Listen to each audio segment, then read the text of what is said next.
পেহেলগাঁওয়ে জঙ্গি হামলার প্রতিবাদ। সোশ্যাল মিডিয়ায় পোস্ট করার হুমকি, ভিডিও ডিলিটের জন্য ছাত্রীকে চাপ, কাঠগড়ায় রাজ্য পুলিশ। কাশ্মীরের পেহেলগাঁওয়ে জঙ্গি হামলার পর থেকেই ক্ষোভে ফেটে পড়েছে গোটা দেশ। ঘটনার নিন্দা ও প্রতিবাদ জানিয়ে সোশ্যাল মিডিয়াতে পোস্ট করেছেন অনেকেই। আর সেই পোস্টগুলির কমেন্টও দেখা গিয়েছে অনেক বিতর্কিত মন্তব্য। এমনই এক পোস্টকে কেন্দ্র করে কলেজ ছাত্রীকে হুমকি প্রদানের অভিযোগ ঘিরে চাঞ্চল্য। ঘটনা প্রকাশ্যে আসতেই ক্ষোভে ফুঁসছেন অশোকনগরের কল্যাণগড় এলাকার ৪ নম্বর ওয়ার্ডের কদমতলার বাসিন্দারা। অসুবিধা নেই, আমি কথা বলবো, পারলে স্বপনদাকেও একবার এনো দেখা করার দরকার। আমি এখন আছি 5:30 সময় জাতীয় কমিশন। জানা গিয়েছে বৃহস্পতিবার ফেসবুকে একটি লেখা পোস্ট করে কাশ্মীর নিয়ে প্রতিবাদ জানান ওই কলেজ ছাত্রী। সেই পোস্টে একাধিক ভালো খারাপ সমস্ত রকম কমেন্ট আসতে থাকে। তার মধ্যেই দুই যুবক ছাত্রীকে মেসেঞ্জারে ফোন করে হুমকি দিতে থাকে বলে অভিযোগ। ক্রমাগত মেসেঞ্জারে হুমকি পেয়ে ভয়ে আতঙ্কে ছাত্রী পরবর্তীতে ফের একটি ভিডিও বানিয়ে ফেসবুকে পোস্ট করেন, যেখানে কাঁদতে কাঁদতে ছাত্রী সমস্ত ঘটনার কথা জানায়।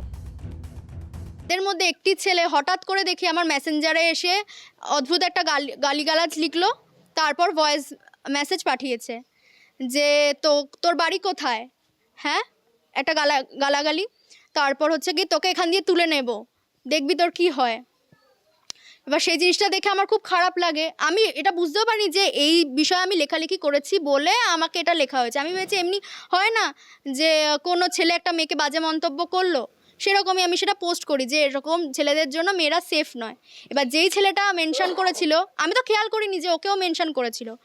এবার যেই ছেলেটা মেনশন করেছিল সে পোস্টের নিচে এসে লিখছে যে দেখলি তো কি হলো, আরও হবে তোর সঙ্গে। সেই ভিডিও নিমেষেই ভাইরাল হয়ে যায়। সেই হুমকির কথা জানিয়ে ফেসবুকে ভিডিও দিতেই আরও বিপাকে পড়ে ওই কলেজ ছাত্রী। গভীর রাতে অশোকনগর থানার বড়বাবু চিন্তামণি নস্করের নেতৃত্বে 8 জনের একটি পুলিশ দল ছাত্রীর বাড়িতে গিয়ে সেই ভিডিওটি ডিলিট করানোর জন্য ক্রমশ চাপ দিতে থাকে বলে অভিযোগ। এমনকি ছাত্রীকে হুমকিও দেওয়া হয়। আমি সঙ্গে সঙ্গে একটা ভিডিও বানিয়ে ফেসবুকে পোস্ট করে দিই। এবার যথারীতি সেটা যথেষ্ট ভাইরাল হয়। আমি বুঝতেও পারিনি এরকম ভাইরাল হবে। তারপরে হঠাৎ রাত 12:30 নাগাদ আমাদের লোকাল থানা থেকে এসে আমাকে বাধ্য করা হয় ভিডিওটা ডিলিট করানোর জন্য। লোকাল থানা থেকে বলছে যে তোমার ভালোর জন্য ভিডিওটা ডিলিট করে দাও, না হলে এর পরবর্তীতে কি হবে তখন তুমি বুঝতে পারবে। তুমি তো বাড়িতে থাকো, তোমার পাশে তোমার মা বাবা ছাড়া কেউ নেই, তাদের যদি কোনো ক্ষতি হয়ে যায় তুমি তার দায় নিতে পারবে তো।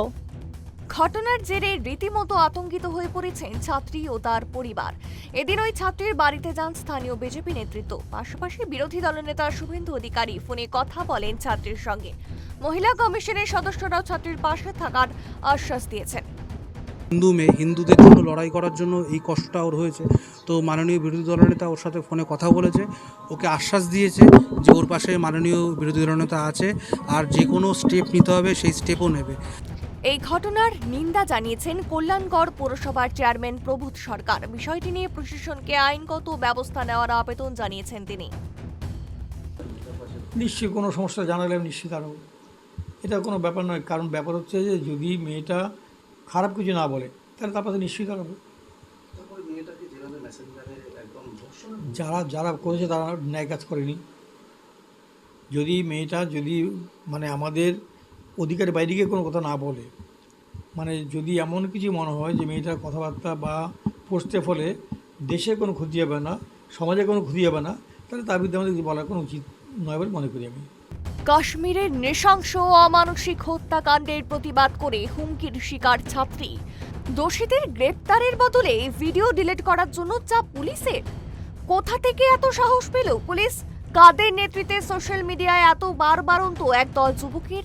কিভাবে পুলিশ রাতের বেলায় এক ছাত্রীর বাড়িতে ঢুকতে পারে? এই যুবকদের বিরুদ্ধে কি কোনো ব্যবস্থা নেওয়া হবে না? কি করছে পুলিশের উচ্চপদস্থ আধিকারিকেরা? প্রশ্ন তুলে রীতিমতো ক্ষোভে ফুঁসছেন এলাকার মানুষ। উত্তর 24 পরগনা থেকে তন্ময় কুণ্ডুর রিপোর্ট, ট্রাইব টিভি বাংলা।